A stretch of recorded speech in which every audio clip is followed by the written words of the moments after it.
In 1948, the State of Israel was proclaimed. Palestine was lost.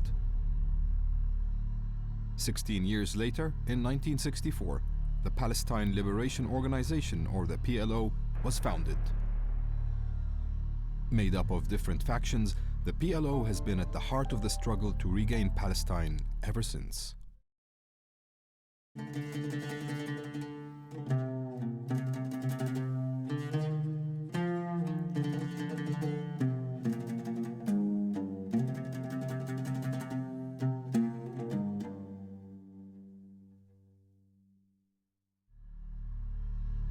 After years of bloody infighting, the various Palestinian factions began to resolve their differences.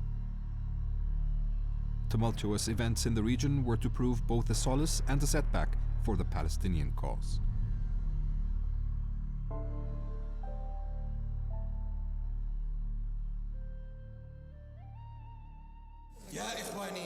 By 1987, the various factions of the PLO had come closer together after the past 4 years of inter-Palestinian strife. The Palestinian Parliament in exile, the Palestine National Council, met in Algiers in April of that year. A common cause helped unify ranks. That cause was opposition to Jordan. The different factions all agreed to cancel the Amman Accords that had outlined a confederation between Jordan and the Palestinians. بدأت محاولات جدية من قبل الأردن لاستعادة العلاقة الفلسطينية الأردنية على أساس Jordan tried to restore Palestinian-Jordanian relations on a basis of political advantage to Jordan. We rejected the Amman Accords because we thought it impinged on our sovereignty. The agreement was abrogated at the Algiers PNC, which was called the National Unity Session. وشاركت الجبهة في المجلس التوحيدي.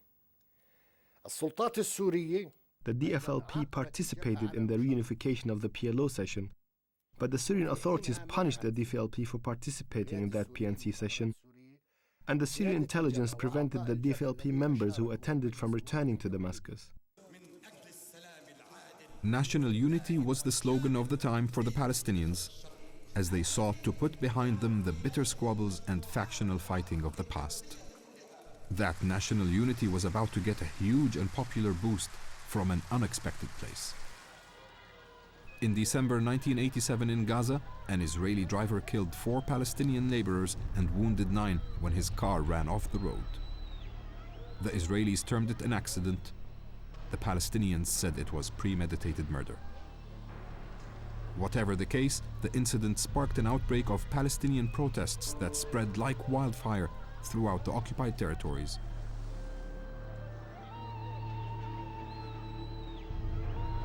The Intifada, or uprising, was born.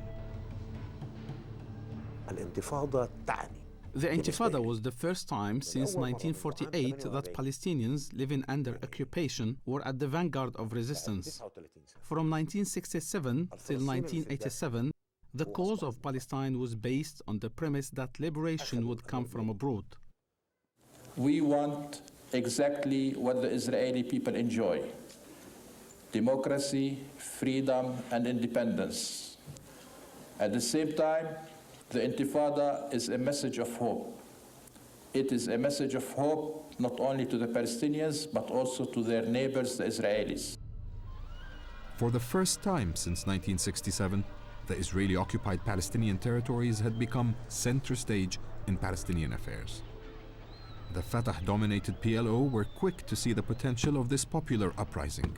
Arafat and the men around him realized the importance of organizing cells within the Palestinian territories. قال أبو جهاد لي بوضوح في وقتها ممدوح اتثق في أبو جهاد ولا لا؟ قلت له بثق فيه. Arafat's deputy Abu Jihad told me very clearly then. He said, "We have neglected our people living under occupation and became embroiled in intrigue on the outside." Palestinians in the homeland were now at the vanguard of the revolution. They became the symbol of resistance to occupation and an icon of the Palestinian struggle. Other important developments were also taking place. Amid the Intifada, the first signs of the emergence of a Palestinian Islamist movement began to appear. Hamas was encouraged by Israel to form Islamic societies, specifically in Gaza, before Oslo. Because when Arafat was still a super terrorist, unquote, before he became a super statesman, and then of course later was made a super terrorist again, Hamas was seen as a logical balancing act for the Israelis to play against the PLO.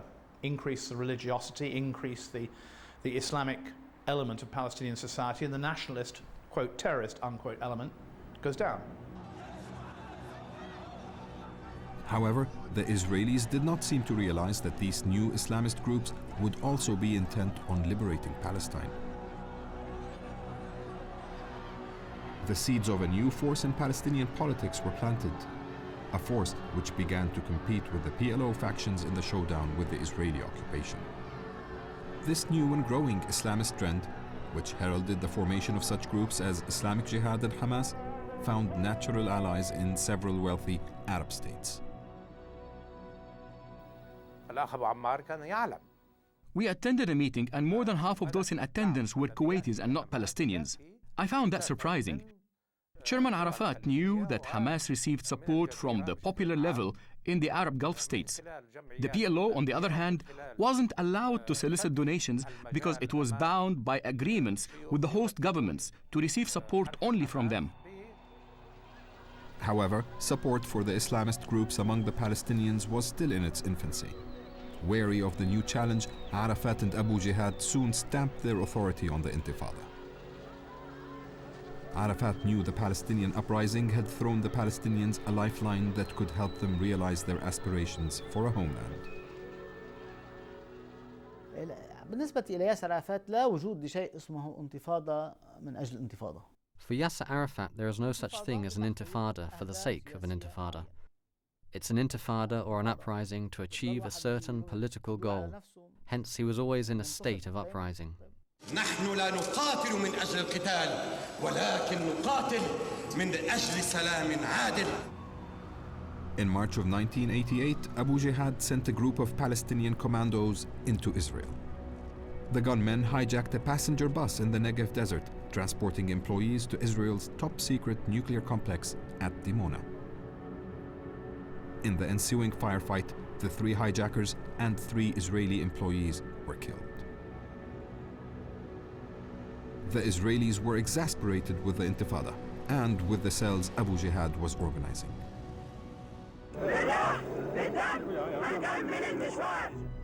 A month after the bus attack on April 16, 1988, an Israeli commando force assassinated Abu Jihad at his home in the Tunisian coastal town of Sidi Bou Said. Far from stifling the Intifada, Abu Jihad's assassination had the opposite effect.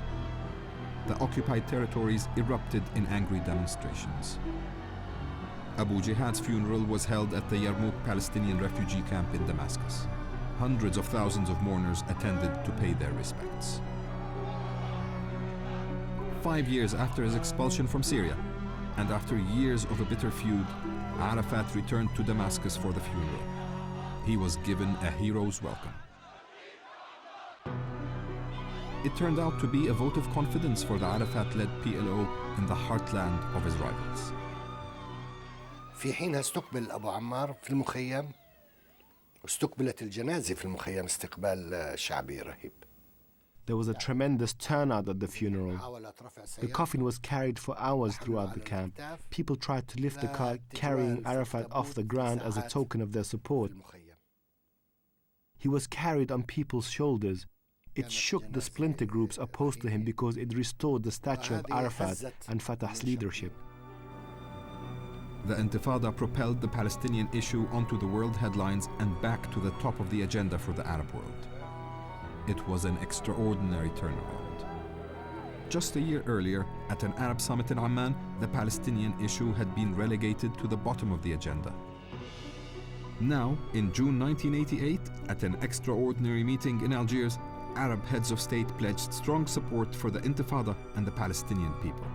وستصبح فلسطين عربية ليس بالكلام ولكن بجيل الغرب الذي يقود الثورة الآن والذي هو الذي دفعنا إلى الاجتماع الذي ما كنا نفكر فيه في هذا المستقبل المنظور. At the end of July, Jordan formally broke off all political and administrative ties with the West Bank.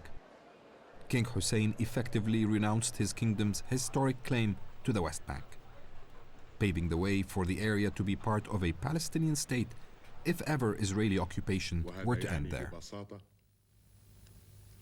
أننا أعلنا موقفنا الواضح حول تمسكنا بحق الشعب الفلسطيني في تقرير مصيره على ترابه الوطني بما في ذلك حقه في إقامة دولته الفلسطينية المستقلة قبل قرار قمة الرباط بأكثر من عامين. وهذا هو الموقف الذي سنظل متمسكين به إلى أن يحقق الشعب الفلسطيني أهدافه الوطنية كاملة غير منقوصة بمشيئة الله. كما تفضلت طفح الكيل وتجاوزنا الخط الأحمر، حاولنا المستحيل، دعمنا المنظمة بكافة القرارات التي. We had had enough and done everything possible. We supported the PLO, but in the end we concluded that the PLO had to be independent of us. The Palestinians were jubilant, but King Hussein's decision was opposed by some senior Jordanian officials. وصل جلالة الملك مرحلة لا يعتقد. King Hussein had concluded that he could no longer hope to regain the whole of the West Bank, and that therefore he had to put an end to any misunderstandings. If concessions were required, let the Palestinians make them, not Jordan. المسألة كانت محاولة. It was an attempt to give priority to Jordanian matters and step away from the historic burden of responsibility for the West Bank. I disagree with the decision, which wasn't an easy one for His Majesty to make. In November, the Palestine National Council met in Algiers, where Arafat made a historic announcement. وباسم الشعب العربي الفلسطيني قيام دولة فلسطين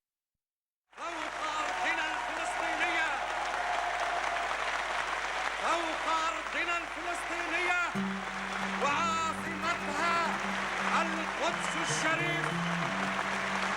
The formal declaration of a Palestinian state was a defining moment. But the Palestinians understood that establishing a state would require more than rhetoric. The PLO had no control of any territory. I hope that the Israelis will understand this. I will try to be positive in their response. The same thing also at the US. I'm an American. And I'm rather disappointed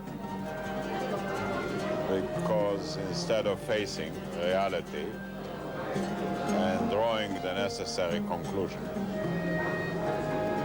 they have engaged in an evasive sort of resolutions, which in real terms are meaningless.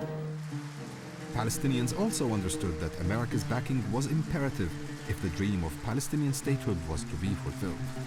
And they began to realize that their longtime ally, the Soviet Union, was no longer the dependable friend of old.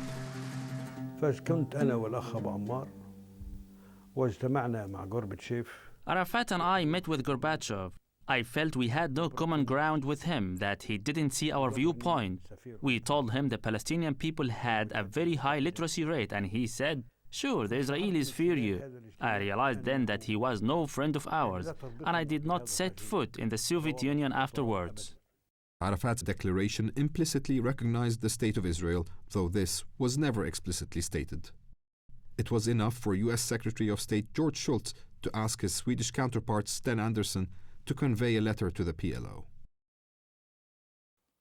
جاء رئيس الوزراء ليقول للرئيس أبو عمار. The message was that if you, Yasser Arafat, declared the following points in public, chief amongst which was the renunciation of terrorism, then the United States would be prepared to recognize the Palestinian Liberation Organization and establish a dialogue with it. The General Assembly of the United Nations was preparing to convene in New York. Yasser Arafat was scheduled to give a speech. What he did not count on was America's refusal to grant him an entry visa. In an unprecedented move, the General Assembly moved its meeting to its headquarters in Switzerland. Arafat delivered his speech and waited to reap the diplomatic rewards. He believed that by implicitly recognizing Israel and renouncing armed struggle, he had met America's conditions to open a dialogue with the PLO. Hereby once more declare that I condemn terrorism in all its forms. But the Americans did not hear the terminology they required about the renunciation of terrorism, and not all Palestinians believed the price was worth paying.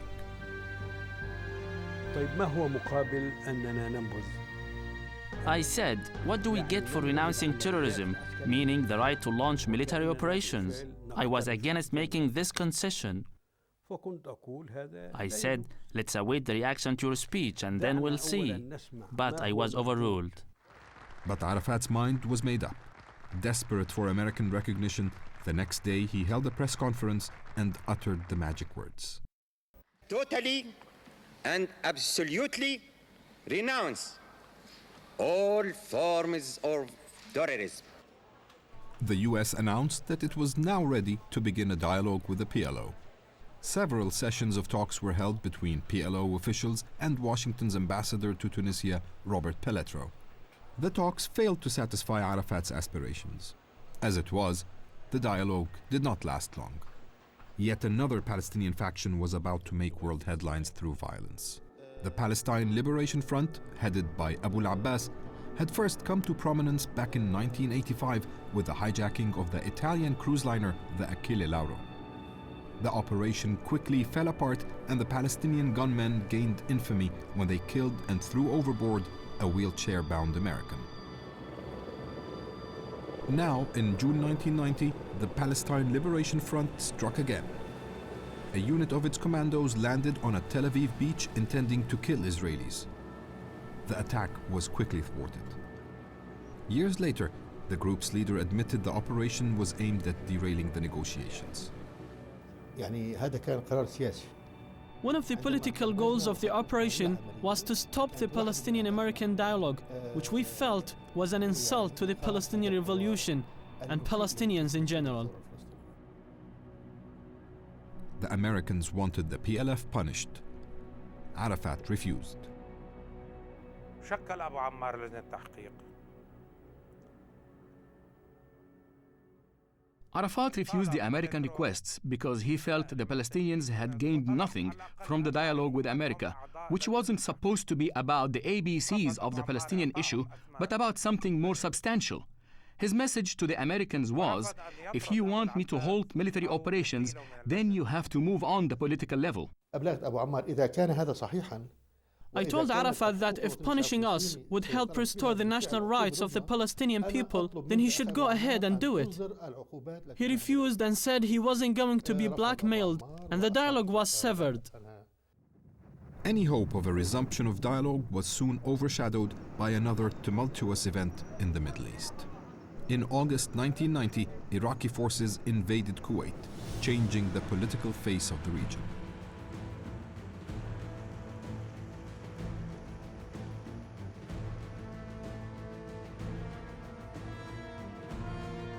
Arafat failed to unequivocally condemn the Iraqi occupation and announced he was seeking an Arab solution to the issue, a position supported by the Palestinians of the occupied territories.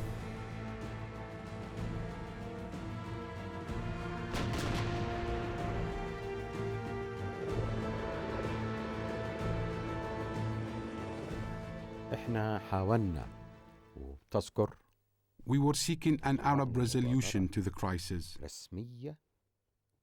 and tried to preclude any outside involvement to solve it among Arabs. We had an official initiative to get Iraq to withdraw from Kuwait.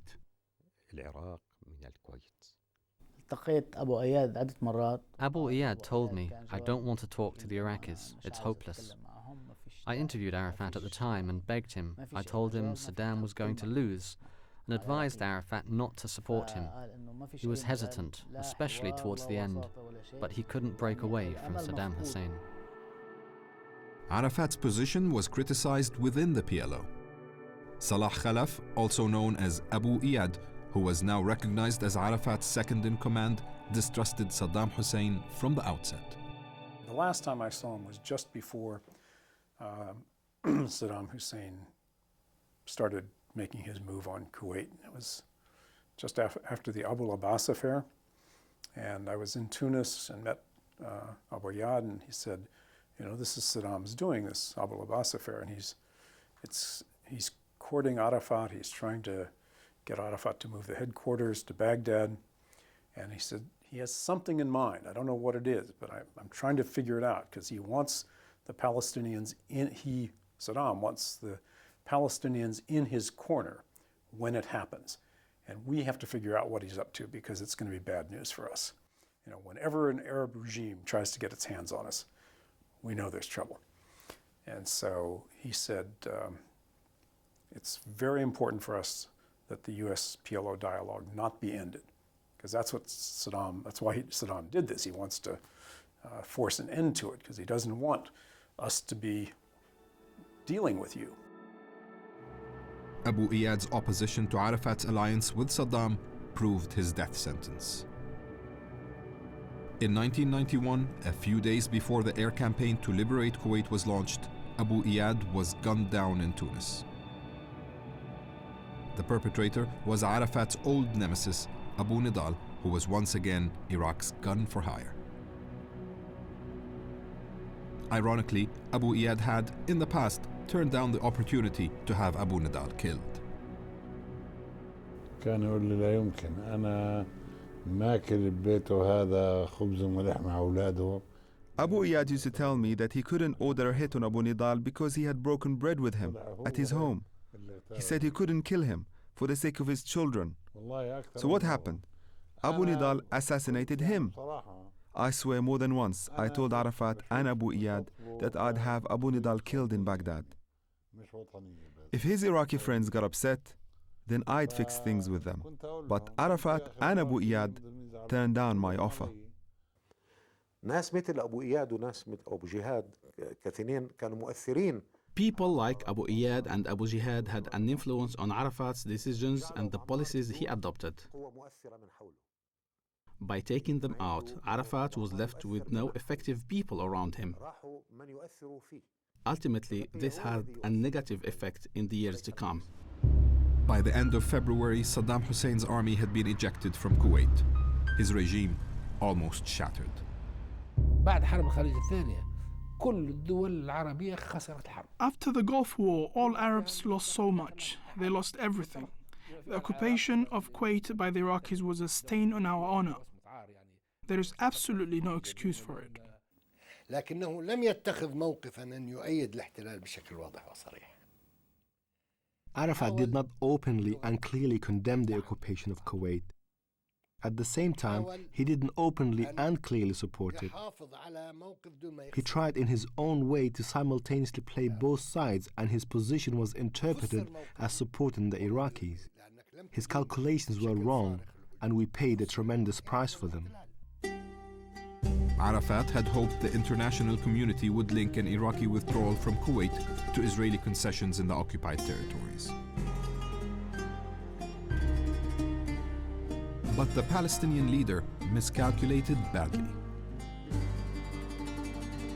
The dreams of statehood and recognition he had harbored not too long ago now lay in ruin.